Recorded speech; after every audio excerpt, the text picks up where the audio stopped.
Well, welcome back. The time now is 7:41. This morning we want to talk about prostate cancer awareness, and we have a doctor from Orlando Health, Dr. Enol Rivera, joining us live this morning, and he has been working with men with this type of diagnosis for decades and helping them spread awareness and overcome this illness. And Dr. Rivera, we thank you for taking some time out this morning to join us. Thank you. Good morning. Good morning. We talked about how this is such a common cancer. It's the second most common cancer among men, but yet there is still a lot of stigma and shame attached to that. Can you explain more? Yeah, no doubt. About 30,000 Americans will die every year from prostate cancer. So it's a very large number. The problem is that to do the diagnosis for the many, many years, we included the digital rectal examination, and many male patients are extremely afraid of that. So there's a new school of thought in urology and medicine about we do the PSA, which is just a blood sample. So we recommend do the rectal examination for the patient that will prefer not to. We can still detect a number of cancer with just the PSA. So we're trying to help patients take the stigma out, just take at least do the blood sample and let us check and be sure they're fine. That's critical for patients between the ages of 50 to 69 because we can decrease the risk of dying from prostate cancer by 25% in that group of patients just by doing screening.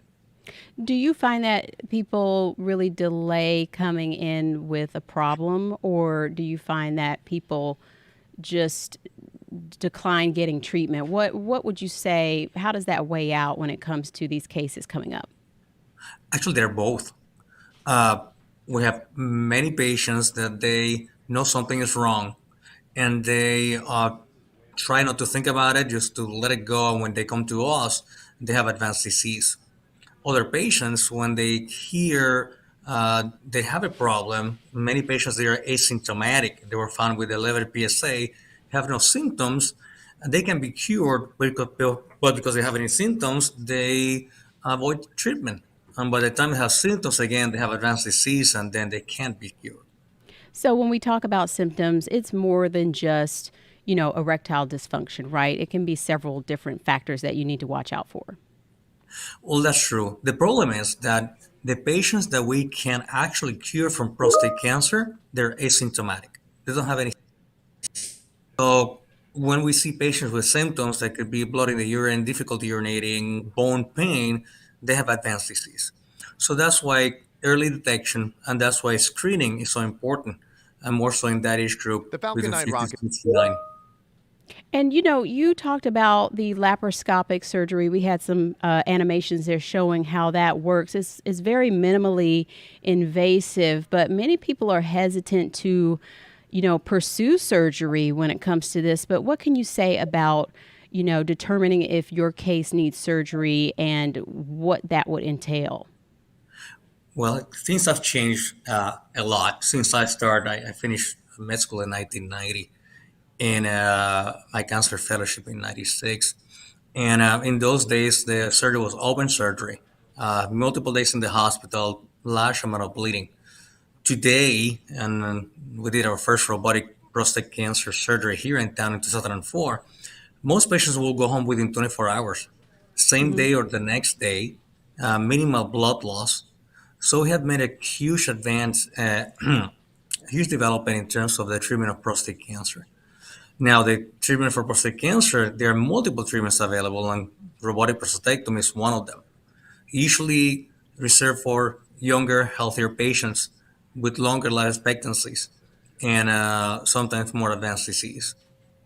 And when we look at, why people might avoid, dealing with this, it goes back to a lot of times, like we mentioned, erectile dysfunction or urinary function. What can you say in terms of advancement in, protecting those functions? Well, that's true. And there's no doubt. During robotic surgery, we have this great magnification that we didn't have before. So operating on the prostate is surrounded by bone, and having the camera right on top of the prostate makes a huge difference. And you have over 25% magnification. So younger patients with excellent erectile function they can preserve the rectal function after surgery. It's different because older patients or with rectal function that is not perfect, then preserving the rectal function after surgery, that the results are not great. So depending what we start with, what the results are going to be. In terms of continence, inability to hold the urine, the results are excellent for everyone. Over 97% of patients have completely normal urination after surgery. And so that's a big difference from the perception, I would say. That is correct. We hear that every day. And the problem is then there's so much when our patients they have the ability to go through the internet, sometimes they read a lot of information that doesn't apply to them, and then they are scared for what they read here and there. So if we can just sit down with them, explain to them their specific situation, how things are going to work out, that makes a world of a difference. And many patients they will change their mind and go for treatment. And sometimes the treatment won't involve surgery. So, what other options come up sometimes? Well, we prostate cancer is divided, in four groups. I divided for my patients in three. If you are diagnosed with prostate cancer, there's a group that is a very, very slow growing.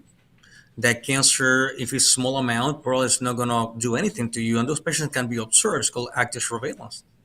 The middle group is the patient that will need treatment. If the cancer is left untreated, that cancer can progress, but we can cure most of those patients. And could be radiation, could be surgery, could be a number of things, but those are two main treatments in the United States. The very aggressive type, that's a different, completely different type of cancer, is prostate cancer, very aggressive. If we catch those patients very early, we can still cure them. But some of them, they have advanced disease, then it's more difficult for them to be cured. Nevertheless, you can have advanced disease of prostate cancer, still have a life expectancy of 7 to 10 years with the new treatments we have available for, again, metastatic disease. Okay. And when we look at some of the recent things in the headlines, of course, we have prostate cancer awareness periods during the year, but with the headlines recently, of course, U.S. Defense Secretary Lloyd Austin had some complications from a surgery related to his prostate cancer treatment, but it came as a surprise to everyone because he had kept it very confidential and had not informed the White House that he was, in the hospital even. And while there are issues with that communication not being open there, and I don't pretend to know how he was feeling, but a lot of men are feeling shame around this type of issue and this type of treatment, right? It's human nature. I can tell you, I know physicians that they have prostate cancer, they need the prostate removed, and they go to a location that is not the one that they work, so that no one knows they're having Mm. prostate cancer surgery. It's human nature, it happened to all of us. More so about the prostate. It's something no one likes to talk about, and there's a stigma of, oh, he's going to be treated. There's incontinence, there's impotence. What's going to happen to him? Now we know the chances of that happening there are extremely low, but there's a stigma to it. So everyone does the same thing. And so, when it comes to us trying to encourage more people to, get involved in having more awareness about this and getting the proper exams if there are symptoms or just if they've come to a certain age where they need to do that, what are some things you can say to encourage people to, make sure they get the right exams and the right tests depending on, what their needs are? Well, depending again, age is very important. Also, family history is very important.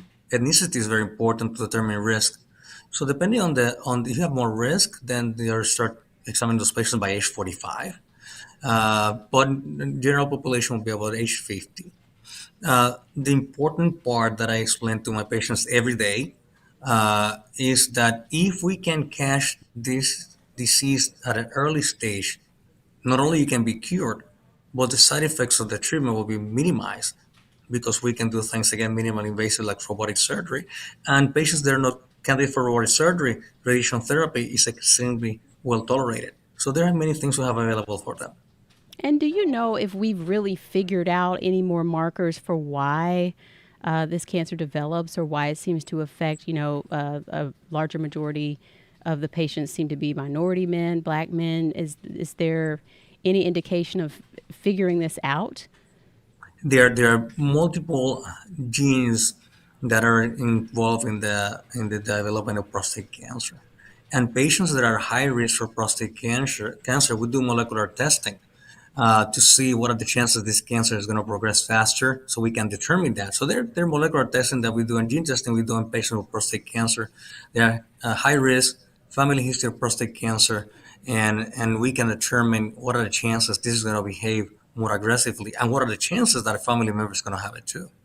Okay, great. Well, this is great information, and it's wonderful to have you here in our community to, help walk men through this and families through this as they care for the men going through this. So we appreciate everything you do and taking time out, Dr. Rivera, to talk to us about prostate cancer and treatment this morning. Happy to talk to you. You have a beautiful day. You too. Take care. Take care. So it is good information to have, and it's good to know that we have such great resources right here in Central Florida for such a wide variety of health needs and treatments just right here in our community. A little bit more news here. Mark Lehman has more on the Axiom 3 launch, hopefully happening today. The Falcon 9 rocket is upright at Launch Pad 39A, and for the third time in 2 years, Axiom Space is partnering with NASA and SpaceX.